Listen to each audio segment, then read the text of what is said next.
محترم بزرگ عزیز دوستو، گزشتہ جمعہ جس مہینے کا اور جس مہینے کے پہلے عشرے کا تذکرہ ہوا تھا، جس سے متعلق کچھ فضیلتیں آپ حضرات کے سامنے بیان کی گئی تھیں، اللہ کا فضل ہے، اس کا کرم ہے کہ اللہ تبارک و تعالیٰ نے ہم سب کو وہ مبارک مہینہ عطا فرمایا اور وہ مبارک عشرے کا پہلا دن ہمیں نصیب فرمایا۔ آج ذی الحجہ کی پہلی تاریخ ہے۔ جیسا کہ گزشتہ جمعہ میں نے عرض کیا تھا کہ سلف صالحین، اللہ والے بزرگان دین 3 عشروں کی بہت قدر کیا کرتے تھے، ان میں عبادت کا بڑا اہتمام کیا کرتے تھے۔ ایک رمضان کا آخری عشرہ اور دوسرا ذی الحجہ کا پہلا عشرہ جو آج سے شروع ہوا ہے، بلکہ کل رات سے شروع ہوا ہے، اور ایک محرم کا پہلا عشرہ۔ یہ 3 عشرے بڑی اہمیت کے حامل ہیں۔ اللہ والے ان کی بڑی قدر کرتے تھے اور ان 3 عشروں میں عبادت کا بہت زیادہ اہتمام کرتے تھے۔ تو آج اللہ پاک نے ہمیں بھی یہ دن عطا فرمایا ہے، یہ مہینہ شروع ہوا ہے، ہم صحت کے ساتھ، حیات کے ساتھ موجود ہیں، اللہ نے ہمیں زندگی عطا فرمائی ہے، تو ہماری بھی ذمہ داری بنتی ہے کہ ہم بھی ان دنوں کی قدر کرتے ہوئے، اس عشرے کی قدر کرتے ہوئے اور اس مہینے کی عظمت اور اس مہینے کا احترام اپنے دل میں رکھتے ہوئے اللہ کی عبادت کر کے ہم اپنے اللہ کو راضی کر لیں، اللہ کا قرب حاصل کر لیں۔ اس لیے کہ یہ مبارک دن ہوتے ہیں جن دنوں میں بندہ اللہ سے تھوڑا بہت بھی اگر تعلق قائم کر لیتا ہے، اللہ کی طرف رجوع کر لیتا ہے، تو اللہ تبارک و تعالیٰ اسے اپنا قرب عطا فرماتے ہیں، وہ اللہ کے قریب ہو جاتا ہے۔ تو اس لیے اس ذی الحجہ کے مہینے میں اور خصوصاً اس کے ابتدائی 10 دنوں میں ہمیں بطور خاص عبادتوں کا اہتمام کرنا چاہیے۔ 5 وقت کی نمازیں مرد حضرات مسجدوں میں اہتمام کے ساتھ ادا کریں۔ دوسرے دنوں میں فجر میں نہیں اٹھ سکتے تھے، ہم ارادہ کر کے سوئیں گے اور مضبوط ارادہ کریں گے تو اللہ کی مدد بھی شامل حال ہوگی۔ بہت افسوس کی بات ہے کہ مسلمان رات میں سوتے وقت میں فجر کی نماز کے لیے اٹھنے کا ارادہ ہی نہیں کرتا۔ ارادہ ہی یہ ہوتا ہے کہ 8 بجے اٹھیں گے، 8:30 بجے اٹھیں گے یا 9 بجے اٹھیں گے، بچوں کو لے جا کر اسکول چھوڑ کے آئیں گے۔ یہ ارادہ نہیں ہوتا کہ فجر کی نماز کے لیے اٹھوں گا اور اپنے دن کا آغاز اور اپنے دن کی شروعات اللہ کی عبادت سے کروں گا، اللہ کی فرما برداری سے کروں گا، اللہ کی اطاعت سے کروں گا۔ یہ ارادہ نہیں ہوتا، اس لیے اللہ بھی توفیق نہیں دیتے۔ بندہ ارادہ کرتا ہے اور اپنے بس کی کوشش کرتا ہے، پھر اللہ تعالیٰ کی مدد ضرور شامل حال ہوتی ہے۔ اور اگر کسی عذر کی وجہ سے بندہ اٹھ نہ سکا، اللہ تبارک و تعالیٰ اس کے ساتھ نظر اندازی کا اور درگزری کا معاملہ فرماتے ہیں۔ جیسے موجود ہے حدیثوں میں، اگر کوئی بندہ رات میں تہجد کی نماز پڑھنے کے ارادے سے ارادہ کر کے سوتا ہے، اگر فجر کی نماز سے پہلے تہجد کے لیے اس کی آنکھ نہیں کھلتی، لیکن چونکہ وہ ارادہ کر کے سویا تھا، تو اللہ تبارک و تعالیٰ اس کو تہجد پڑھنے کا ثواب دیتے ہیں اور سونا مفت میں مل گیا۔ تو بالکل اسی طریقے سے رات میں ہم ارادہ کر کے سوئیں گے تو پھر اللہ تبارک و تعالیٰ ہمارے ساتھ اپنی مدد شامل حال فرمائیں گے۔ لیکن شرط یہ ہے کہ بندہ صحیح طریقہ اختیار کرے۔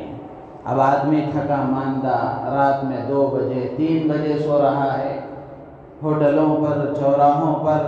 دوستوں کی محفلوں میں اور پتہ نہیں کہاں کہاں وہ رات کا ایک لمبا حصہ گزار کر 2 بجے 3 بجے سو رہا ہے فجر میں اٹھنے کی نیت سے، یہ تو اس کا عمل خود بتا رہا ہے کہ وہ اٹھنا نہیں چاہ رہا ہے۔ اگر اس کو اٹھنے کا ارادہ ہوتا تو وہ جلد سونے کی فکر کرتا۔ ہاں اگر کوئی مجبوری ہے، کسی کام میں لگ گیا،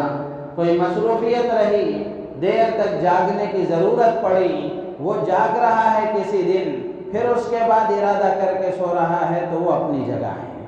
لیکن روزانہ کا یہی معمول بہت افسوس کے ساتھ کہنا پڑتا ہے، جبکہ ہماری شریعت ہمیں یہ حکم دیتی ہے اور ہمارا اسلام ہمیں یہ سکھاتا ہے، ہمارے پیغمبر ہمیں یہ سکھاتے ہیں کہ عشاء کے بعد اگر کوئی دینی کام نہ ہو تو سو جانا افضل ہے، بلکہ وہ دینی کام بھی اگر صبح میں ہو سکتا ہے، دوسرے وقت میں ہو سکتا ہے، تو رات کے وقت میں نہ کرنا ہی افضل ہے۔ رات کے وقت کے جلسے عموماً کامیاب نہیں ہوتے، کامیاب کا مطلب بھیڑ جمع ہو جاتی ہے، لیکن لوگ دیر رات تک بیان سن کر فجر کی نماز چھوڑ دیتے ہیں۔ کیا فائدہ ہوا ایسے جلسوں کا؟ تو اس لیے ہمیں تو یہ سکھایا گیا تھا اور ہمارے مذہب نے ہمیں یہ سکھایا تھا، ہمیں تعلیم دی تھی کہ رات میں جلدی سو جایا کرو اور صبح میں جلدی اٹھ جایا کرو۔ صبح میں جلدی اٹھنے کی اتنی برکتیں ہیں، اگر آدمی کو معلوم ہو جائے تو وہ روزانہ اہتمام سے اٹھنے لگے۔ دنیا کے اعتبار سے اس کے فائدے ہیں، دینی اعتبار سے اس کے فائدے ہیں، اور فجر کے وقت میں جو کاروبار ہوتا ہے اللہ کی طرف سے اس میں برکت زیادہ ہوتی ہے۔ آپ دیکھ لیں فجر کے وقت میں جو کاروبار ہوتے ہیں وہ اس لیے کہ اللہ کے نبی علیہ السلام نے فجر کے وقت میں جو کام کیا جاتا ہے اور صبح میں جو اٹھ کر اپنے دن کا آغاز اللہ کی اطاعت اور عبادت سے کرتا ہے، اللہ کے نبی علیہ السلام نے اس کے لیے دعا فرمائی ہے، اللہم بارک لامتی فی بکورہا، اے اللہ میری امت کے لیے صبح کے وقت میں برکت عطا فرما۔ لاک ڈاؤن کا زمانہ تھا جس میں وقت کی تحدید تھی، وقت محدود تھا کہ آپ 2 بجے تک دکان کھلے رکھیں گے یا 12 بجے تک دکان کھلے رکھیں گے، تو آپ نے دیکھا وہ دن بھی کہ جو مسلمان 12 بجے سے پہلے دکان نہیں کھولتا تھا وہ بھی فجر کے بعد دکان کھولنے پر مجبور تھا، اور آپ نے دیکھا کہ فجر کے وقت کے جو کاروبار ہوتے ہیں اس میں اللہ کی طرف سے برکت ہوتی ہے۔ تو اس لیے ہم مسلمانوں کو اس کا پابند ہونا چاہیے تھا، لیکن بدقسمتی ہے کہ یہ اچھا کام اور یہ اچھی تعلیم، یہ اچھی عادت، یہ اچھی خصلت جو اسلام نے ہمیں سکھائی تھی، ہم نے اس کو چھوڑ دیا، غیروں نے اس کو اپنا لیا، تو آج وہ اس کے فائدے محسوس کر رہے ہیں، آج وہ اس کی برکتیں حاصل کر رہے ہیں۔ عموماً ہوتا یہی ہے کہ فجر میں غیر پورا بازار لوٹ کر جب فارغ ہو کر وہ اپنے گھروں کو واپس ہو رہے ہوتے ہیں، بچا کچا کچھ حاصل کرنے کے لیے مسلمان اٹھ کر فجر کی نماز چھوڑ کر اپنی آنکھوں کو ملتا ہوا دکان کو جاتا ہے۔ تو میرے عزیز و دوست و بزرگوں، ذی الحجہ کا مہینہ شروع ہوا ہے، آج اس کی پہلی تاریخ ہے، پہلا عشرہ بڑا مبارک ہے، اور ان دنوں میں عبادت اللہ کو بہت پسند ہے۔ تو اس لیے ہم ارادہ مضبوط کر لیں اور اس کے لیے جو اسباب ہو سکتے ہیں ہم اختیار کریں۔ سب سے پہلا کام یہی کریں کہ 5 وقت کی نماز اہتمام سے ادا کریں۔ کوئی زیادہ پہاڑ توڑنے کی ضرورت نہیں ہے یا پہاڑ سر پر اٹھا لینے کی ضرورت نہیں ہے۔ جو روزانہ کا فریضہ ہے جس سے ہم غفلت برت رہے تھے، جس میں ہم سے کوتاہی ہو رہی تھی، ہم اس کوتاہی کو دور کریں، غفلت کو دور کرتے ہوئے 5 وقت کی نماز اہتمام کے ساتھ مرد مسجد میں ادا کریں اور عورتیں گھروں میں اہتمام کے ساتھ ادا کریں۔ کر کے دیکھیں انشاءاللہ العزیز، اس کے فائدے، اس کی برکتیں ہم خود دیکھیں گے۔ اور اسی کے ساتھ ساتھ قرآن کی تلاوت کا اہتمام کریں، ذکر کا اہتمام کریں، صدقہ اور خیرات کا اہتمام کریں، تکبیرات کا اہتمام کریں۔ اللہ کو ان دنوں میں عبادت پسند ہے، جب ہمیں یہ معلوم ہو گیا، دنیا کے اعتبار سے ہم دیکھیں، جیسے بچے کو معلوم ہوتا ہے کہ میرے ابا کو یہ کام پسند ہے، تو بیٹا اگر فرمانبردار، وفادار، اطاعتشار ہوتا ہے تو وہ بیٹا اگر اس کو معلوم ہو جائے کہ یہ کام میرے ابا کو پسند ہے تو وہ کام بڑی تندہی کے ساتھ کرے گا، اور ان دنوں میں پسند ہے تو وہ ان دنوں میں بطور خاص وہ کام کرے گا اپنے باپ کو راضی کرنے کے لیے، اپنے باپ کو خوش کرنے کے لیے۔ ہم کیسے بندے ہیں اللہ کے نبی علیہ السلام نے جب احادیث کے ذریعے سے ہمیں یہ بتایا کہ اے بندو، تمہارے خدا کو ان دنوں میں عبادت پسند ہے، تو ہمارے کانوں پر جوں تک نہیں رینگتی اور ہمارے اندر کوئی حرکت نہیں پیدا ہوتی کہ ان دنوں میں میرے رب کو میری عبادت پسند ہے تو میں اپنی عبادت زیادہ کروں، میں اس رب کی عبادت میں اضافہ کروں، روزانہ جو عبادت ہوتی تھی روٹین کی، اس سے کچھ آگے بڑھ کر اس میں اضافہ کروں۔ کتنے افسوس کی بات ہے، جس رب کی لاکھوں نعمتیں ہر لمحہ ہر آن ہم پر برس رہی ہیں، اس کی نعمتیں ہم استعمال کر رہے ہیں، لیکن شکر گزاری صرف زبان سے کافی نہیں ہے، عمل سے بھی ہونا ضروری ہے۔ بندہ دکھائے اپنے عمل سے کہ اللہ ہم نے کلمہ پڑھا ہے لا الہ الا اللہ کا، اقرار کیا ہے تیرے بندے ہونے کا، اقرار کیا ہے تیرے حکم کی تابعداری کا، اقرار کیا ہے تیرے حکم کے آگے سر جھکانے کا، اس لیے ہم ہر حال میں تیری بات مانیں گے، ہر حال میں تیرا حکم تسلیم کریں گے۔ تو آدمی اس جذبے کے ساتھ اگر اس کو یہ معلوم ہو رہا ہے حدیثوں کے ذریعے سے کہ ان دنوں میں اللہ کو عبادت پسند ہے، تو ہمارے اندر ایک جذبہ پیدا ہونا چاہیے، اور دنوں کے مقابلے میں ایسے مخصوص دن، مخصوص ایام، مخصوص راتیں، مخصوص مہینے، مخصوص عشرے جب آتے ہیں تو ان میں عبادتوں میں اضافہ ہونا چاہیے، کچھ اضافہ نظر آنا چاہیے۔ روزانہ جو کام ہم نہیں کرتے تھے وہ کام اس سے بڑھا کر کچھ کام کرنا چاہیے۔ 4 نمازیں دوسرے دنوں میں پڑھتے تھے، اہتمام ہونا چاہیے 5ویں نماز کا بھی، اور ان دنوں میں نماز پڑھ کر ہم اللہ سے مانگیں، اے اللہ اتنے دنوں میں غفلت ہو گئی، آج سے ہم نے ارادہ کیا ہے اور اب سے ہم نے پڑھنا شروع کیا ہے، میں کوشش کرتا ہوں لیکن نفس کے حوالے ہوں، شیطان کے حوالے ہوں، برے دوستوں، بری صحبتوں کے حوالے ہوں، بری عادتوں کا عادی ہو گیا ہوں، اے اللہ جب تک تیری مدد شامل حال نہیں ہوگی میں ان چیزوں کا پیچھا چھوڑ نہیں سکتا، آپ میری مدد فرما دیجئے، تیری مدد میرے ساتھ شامل حال ہو جائے تو سب کام ہو جائے گا۔ بندہ فجر کی نماز پڑھ کر اللہ سے مانگے گا تو اللہ تبارک و تعالی جب بندے کی طلب کو دیکھیں گے تو مدد فرمائیں گے، توفیق دیں گے اس کو،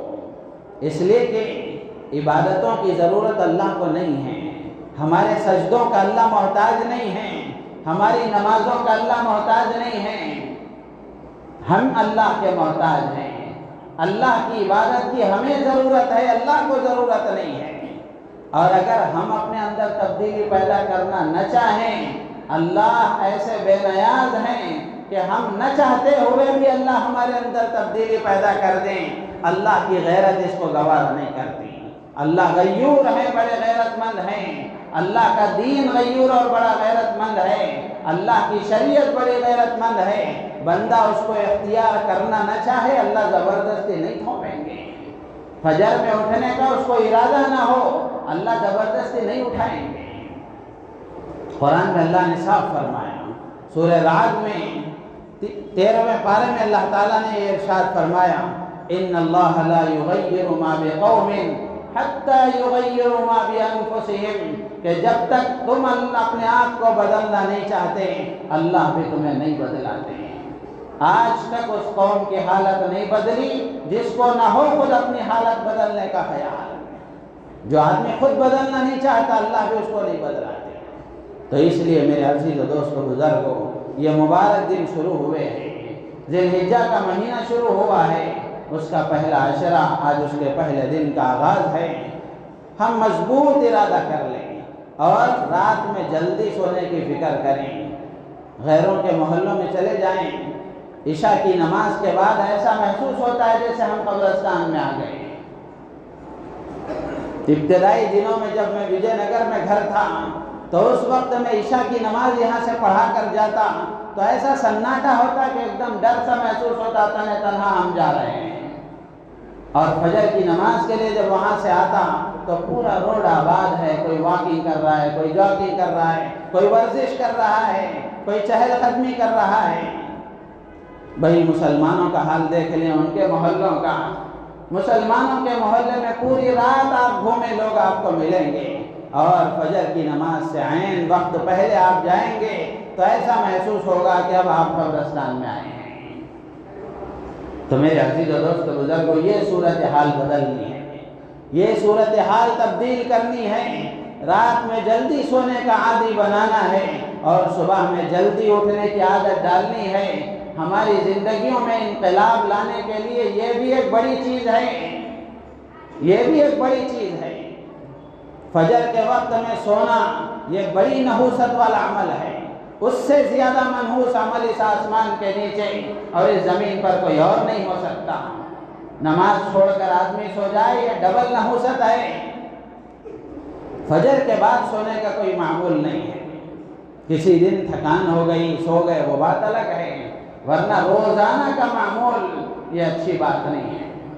تو میرے عزیز و دوست بزرگوں، عرض کرنا یہی ہے کہ یہ ذی الحجہ کا مہینہ شروع ہوا ہے تو ہم اس میں کچھ اعمال کے پابند اپنے آپ کو بنانے کی کوشش کریں، جو روزانہ عمل کرتے تھے ان اعمال میں اور اضافہ کرنے کی کوشش کریں، دعاؤں کے اہتمام کی کوشش کریں۔ ہم دیکھ رہے ہیں کیسے حالات ہیں ہمارے ملک میں اور کیسا ظلم کا ننگا ناچ ہے، ظالم دندناتے ہوئے سب کچھ کر رہے ہیں، اور جو حق پرست ہے، حق گو ہے، صاف صاف بولنے والا ہے یا پھر غلطیوں کی نشاندہی کرنے والا ہے، ان کو جیل کی سلاخوں میں ڈھکیلا جا رہا ہے۔ ایسے وقت میں اگر ہم کچھ نہیں کر سکتے تو اپنے رب سے فریاد بھی نہیں کر سکتے، اپنے اللہ سے مانگ بھی نہیں سکتے۔ میرے عزیز و دوست بزرگوں، کیسے ہم نکمے ہو گئے، کتنے بزدل ہو گئے اور کتنے غافل ہم ہو گئے۔ حضرت امیر شریعت دامت برکاتہم کی طرف سے پیغام آیا ہے کہ مسلمان آج کے دن کو یوم دعا کے طور پر منائیں اور اللہ سے دعاؤں کا اہتمام کریں، خاص طور سے اس بات کے لیے کہ اس وقت ملک میں جو حالات بنائے جا رہے ہیں یہ سب اللہ کے علم و ارادے میں ہیں۔ اللہ چاہے تو ان کو روک سکتے ہیں، ایسا نہیں کہ نہیں روک سکتے، اللہ کے قبضے سے باہر کی چیز نہیں ہے، اللہ کی قدرت سے باہر کی چیز نہیں ہے، لیکن ہماری نافرمانیوں کی وجہ سے، ہماری غفلتوں کی وجہ سے، ہماری مجرمانہ حرکتوں کی وجہ سے، اور آگے بڑھ کر اگر یہ جملہ کہوں تو شاید مبالغہ نہ ہوگا، اللہ اور اس کے رسول کی ہماری بغاوتوں کی وجہ سے اللہ تعالیٰ نے ان ظالموں کو کھلا چھوڑ دیا ہے، جو چاہے کرتے رہو۔ ہم بد دعا کریں گے تو کچھ نہیں ہوگا، ان کے حق میں بد دعا کریں گے تو کچھ نہیں ہوگا۔ بہت جمعہ پہلے میں نے ایک حدیث سنائی تھی، حدیث قدسی، آپ کو یاد ہو، اللہ نے اس حدیث میں، حدیث قدسی میں فرمایا کہ جب بندے اللہ کی تابعداری کو چھوڑ کر زندگی گزاریں گے، اللہ کی وفاداری کو چھوڑ کر زندگی گزاریں گے، اللہ کے باغی بن کر اللہ کی زمین پر اللہ کی نعمتوں کو استعمال کرتے ہوئے زندگی گزاریں گے، اللہ تعالیٰ ظالم حکمرانوں کو مسلط کر دیں گے۔ اس وقت میں چاہے ان کے اولیاء ہوں، اولیاء اللہ ہوں، بزرگان دین ہوں، پوری امت پر بن مل کر ان کے حق میں بد دعا کرے گی، ذرا برابر بھی کچھ فائدہ نہیں ہوگا، جب تک کہ وہ اپنی بدکاری کو نہ چھوڑیں، جب تک کہ وہ اپنی بدعملی کو نہ چھوڑیں، جب تک کہ وہ اللہ کی بغاوت سے باز نہ آ جائیں، جب تک کہ وہ اللہ کی نافرمانی سے باز نہ آ جائیں، ان کی بد دعائیں کوئی اثر نہیں رکھیں گی، کوئی اثر نہیں رکھیں گی۔ تو میرے عزیز و دوست بزرگ کو موقع ہے ہم اللہ سے دعا بھی کریں اور اپنے آپ کو تبدیل کرنے کی نیت بھی کریں، اپنے آپ کو بدلنے کا ارادہ بھی کریں۔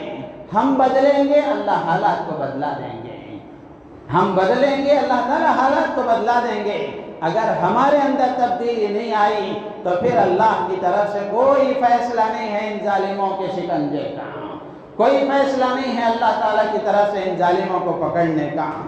ضروری نہیں ہے کہ ہم جا کر کوئی احتجاج کریں، کوئی پروٹیسٹ کریں یا پھر کوئی اور کام کریں۔ ہم اللہ کی عدالت میں مقدمہ رکھیں، اللہ تبارک و تعالی اپنے فضل سے کام بنا دیں گے۔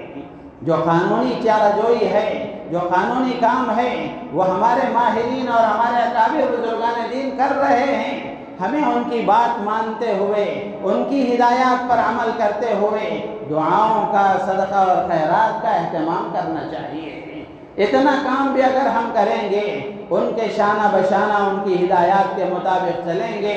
اللہ کی ذات عالی سے امید ہے اللہ تبارک و تعالی حالات میں کچھ سدھار لائیں گے۔ تو اس لیے میرے عزیز و دوست بزرگوں، بڑے دکھ سے کہنا پڑتا ہے، حالات جتنے زیادہ بگڑتے جا رہے ہیں، حالات میں جتنا زیادہ بگاڑ آتا جا رہا ہے، مسلمان اتنا ہی غافل ہوتا جا رہا ہے، اتنا ہی غافل ہوتا جا رہا ہے۔ جبکہ ہونا یہ چاہیے تھا کہ یہ ظلم ہمیں بیدار کرتا اور یہ مسلم دشمنی ہمیں بیدار کرتی اور ہم اپنے اللہ کی طرف لپکتے دوڑتے۔ بچہ کہیں گرتا ہے، اس کو چوٹ لگتی ہے، بچہ فوراً ماں کی طرف لپکتا ہے۔ ہم کیسے بندے ہیں اپنے خدا کے، بار بار ٹھوکریں کھا رہے ہیں، بار بار ہم پر ظلم کیا جا رہا ہے، بار بار ہمارے لیے زمین تنگ کی جا رہی ہے، لیکن اس کے باوجود بھی ہم اللہ کی طرف لوٹنے کو تیار نہیں ہیں۔ ایسا ہے گویا ہمارا کوئی خدا ہی نہیں ہے۔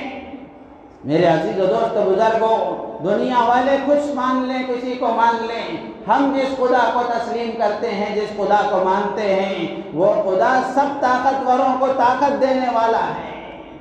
وہ سب طاقتوروں کو طاقت دینے والا ہے، وہ بڑا عظیم الشان قادر مطلق ہے۔ اگر ہم اس کی طرف رجوع کر لیں گے، اللہ تبارک و تعالیٰ اپنے قدرت سے حالات کو بدل دیں گے۔ تو اس لیے مضبوط ارادہ کر لیں۔ مسجدیں جو ویران ہیں، خالی ہیں، فجر کی نماز میں کیسا غم ہوتا ہے، افسوس ہوتا ہے، مسلمانوں کا بھرا محلہ ہے۔ میرے عزیز و دوست بزرگوں، بہت افسوس کے ساتھ کہنا پڑتا ہے، مضبوط ارادہ کریں، کوشش کریں۔ بالخصوص نوجوانوں سے میں عرض کروں گا، تمہاری غلط عادتوں سے اپنے آپ کو چھڑانے کا اور غلط لائن سے نکلنے کا یہ واحد راستہ ہے کہ اپنے آپ کو نماز کا عادی بناؤ اور صحیح نماز پڑھنے کی کوشش کرو۔ صحیح نماز اگر پڑھیں گے، سنتوں کے ادائیگی کے مطابق، واجبات اور فرائض کی ادائیگی کے مطابق، مستحبات کے ساتھ اگر نماز ادا کریں گے، اس لیے کہ نماز اپنے اندر تاثیر رکھتی ہے۔ نماز کی تاثیر یہ ہے کہ اللہ تبارک و تعالی غلط کاموں سے اس کو بچا دیتے ہیں۔ تو اس لیے نوجوانوں سے بطور خاص عرض کروں گا، رات میں جلدی سونے کی فکر کریں اور فجر کی نماز کو اٹھ کر مسجد میں آ کر نماز ادا کرنے کا اہتمام کریں۔ پھر اس کے بعد تھوڑی دیر بیٹھ کر اللہ کا ذکر کریں، اللہ کا ذکر کریں۔ یہ ہماری غفلت کو دور کرے گا اور ہمیں اللہ سے قریب کرے گا۔ بہت سے نوجوانوں سے جب کہا جاتا ہے رات میں جلدی سونے کی کوشش کریں، نوجوان کہتے ہیں 2 بجے سے پہلے تو نیند آتی ہی نہیں۔